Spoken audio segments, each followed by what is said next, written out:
مبارك اخواننا عيدكم مبارك كبراتوش مجلس ጌታቸው የተከተማው ምክትል ከንቲባ የተከበራችሁ በየደረጃው ያላችሁ የመጅሊስ አመራሮች ዑለማዎች ታላላቅ መሻይኾች የተከበራችሁ መላው ለዚህ ከተማና አካባቢው የእስልምና እምነት ተከታዮች ክቡራንና ክቡራት እንኳን ለ1447ኛው ዓመተ ሂጅራ የኢድ አል አረፋ በዓል በሰላም አደረሳችሁ ለማለት እወዳለሁ።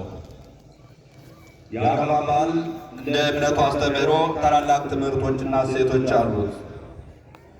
የጽኑ እምነትና የመስዋዕትነት ማሳያ የሆነው የአረፋ በዓል ነቢዩ ኢብራሂም የአላህን ትእዛዝ ለመፈጸም ሲሉ ብቸኛ ልጃቸውን እስማኤልን ለመስዋዕትነት ያቀረቡበት፣ ሁለቱም ለአላህ ቃል ያላቸውን ታማኝነት በተግባር ያሳዩበት ታላቅ ቀን ነው።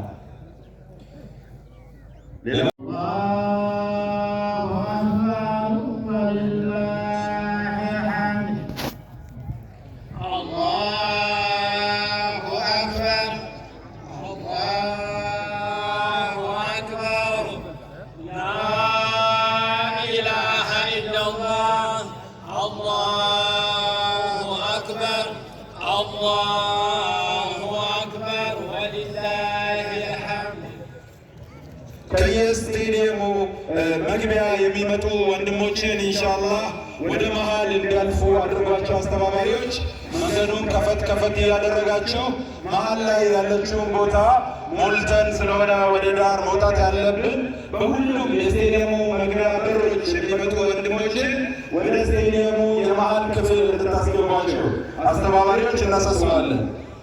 የደቡብ ወሎ ዞን እስልምና ጉዳዮች ምክር ቤት ስለሚያስገነባው G+13 ህንፃና 13 ሚሊዮን ብር የሊዝ ክፍያ ሁላችሁም ያላችሁን ወጣ እንድታደርጉ ኢንሻአላህ። የዛሬው የኢድ አል አድሃ አረፋ በዓል ፕሮግራማችን ንያችን ለደቡብ ወሎ ዞን እስልምና ጉዳዮች ምክር ቤት ነውና ሁላችሁም ያላችሁን ወጣ ያደርጋችሁ አባቶቻችን